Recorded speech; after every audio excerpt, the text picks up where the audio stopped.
Fluffywuffy by Simon Puttock and Matt Robertson. Mr. Mood lived all alone with his beloved pet, Fluffywuffy. Mr. Mood was not troubled by mice. He did not have noisy neighbors, and he hardly ever got any letters delivered. "I do like a nice, quiet life," said Mr. Mood. Then one day, there was a knock at the door. "I've come for a week," said Cousin Clarence, "or a month, or quite possibly a year." "Oh dear," said Mr. Mood.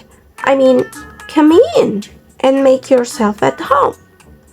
Meet Fluffywuffy."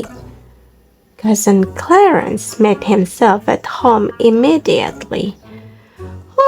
"I'm very sleepy," he declared, and he put himself to bed on the living room sofa. "I don't suppose he'll be much bother," said Mr. Mood. But Fluffywuffy said nothing.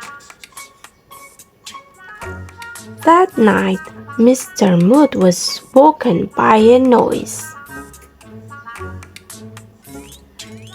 A noise of enormous proportion. Whatever could it be? Mr. Mood switched on the living room light. "Sometimes," said Cousin Clarence, "I just like a little night music." "Well, as long as it's only sometimes," said Mr. Mood, "I expect it won't be a bother." Fluffywuffy said nothing with a grumpy face. The next night, Mr. Mood was woken again by another quite different but equally enormous noise. What could be happening now? Mr. Mood switched on the living room light.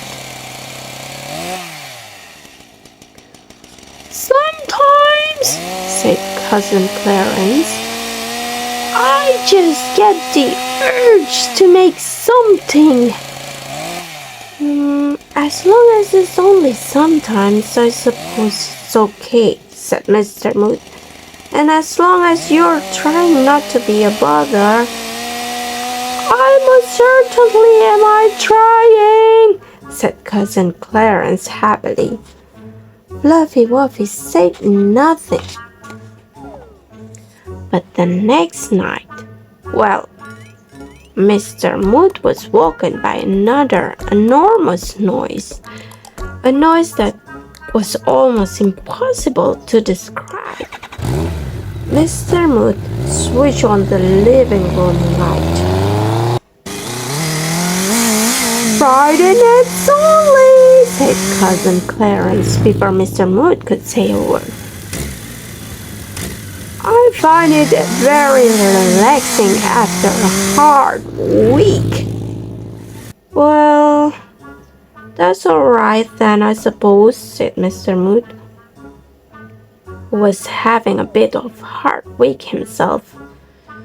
"After all, next Friday is 7 days away." Fluffywuffy said nothing. Not very surprisingly, the next night, Mr. Mood could not get to sleep. He lay awake, waiting for a noise to begin.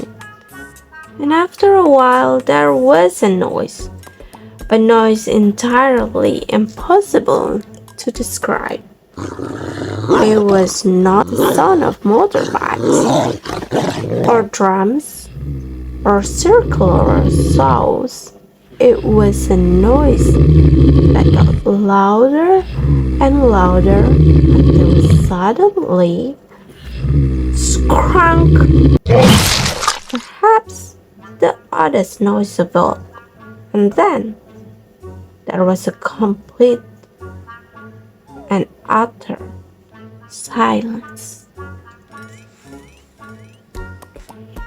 Mr. Mood listened. The silence persisted. He listened some more. The silence went on. Perhaps, he said to himself in worried tones, I had better go and see.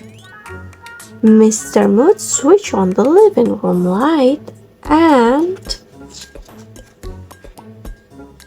Cousin Clarence was not there. Gone, said Mr. Mood. Disappeared? Without so much as a goodbye or a thank you? Fluffywuffy said nothing. Mind you, said Mr. Mood, isn't it lovely and quiet? Fluffywuffy said nothing. Night-night, Fluffywuffy, said Mr. Mood, switching off the light. Sleep tight. And Fluffywuffy smiled. But Fluffywuffy said nothing. Look at his big smile. The end.